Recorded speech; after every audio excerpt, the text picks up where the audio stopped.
everyone, it's Angela Allen from the Handmade Homestead. Welcome to a cold, rainy end of September day in New England.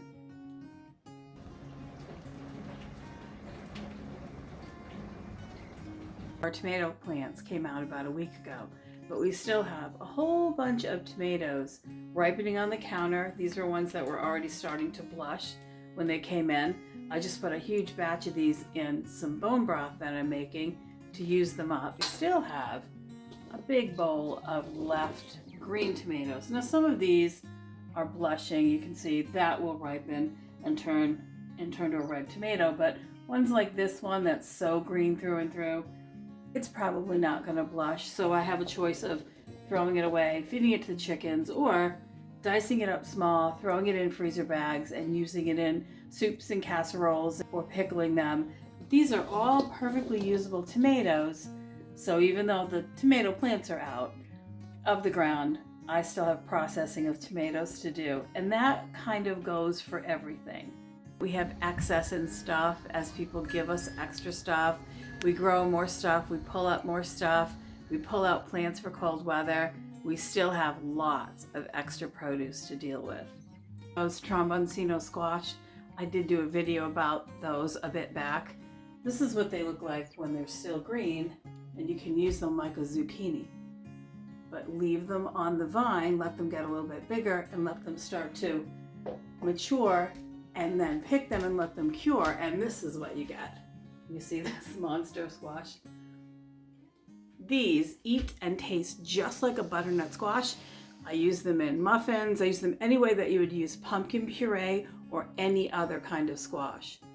I've got a bunch of these curing. I've got some other winter squash curing. So I've got that. That's all set. I don't need to do anything else with it, but leave it in a cool, dark place until we're ready to use it, and use it in the next couple of months, or process it and put it in the freezer. At least that's something I don't have to do anything more with. The garden, I have 3 more at least that size that are still green, and whether or not those will cure enough for winter in the next month or so is yet to be seen. If they don't, they will get chopped up and either frozen or dehydrated and used in homemade dog food, or again in soups or casseroles or skillet dinners, or in roasted vegetables like roasted potato and beets and turnip mixtures. They're really good that way too. I get asked about this chopper all the time. I am an Amazon affiliate, so there is a link for it in the description down below.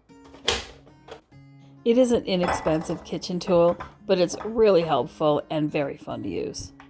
I just came in from the rain and I grabbed this stuff all on the way in. Peppers here don't really get going until August, and then between August and September I get the bulk of them, and they don't always get to the stage where they get red and ripe. I'm usually using peppers when they're green, and right now my pepper plants are full of peppers, and I purposely grew extra because I don't have extra in the freezer right now, so I wanted to have some extra. So they're all out there producing, and I'm waiting as long as I can to pick them because I want as many as I can for the freezer, and I'm happy to use them green too. That's no problem to me. I like them green. I've also got a ton of greens out there. So I have tons of green onions, but I also have tons of different kinds of kale. I have dinosaur kale, ragged jack, and I have a lot of Swiss chard, turnip greens. They're actually rutabaga greens. I have some rutabagas growing out there. They're about this big now, but I want them a lot bigger before I pull them. But the greens, you can eat them just like turnip greens. Some of them I've been dehydrating and putting in the freezer, but there's still a ton out there. I can cook them, put them in soup. I can use them just as greens, or again, dehydrate them or freeze them for later use. I've also got several big container planters full of sweet potatoes. I've been using the greens, dehydrating the greens, freezing the greens, and eating them, cooking them and eating them. But I also have the big planters of sweet potatoes, and I don't want to pick those out of the dirt, dig them up for another maybe 3 or 4 weeks, maybe a month, a little bit longer if I can go that long before the first frost. I might even wait until the first frost kills off the greens and then dig them up and cure them and then store them. But we love the sweet potatoes. We buy the regular white potatoes usually.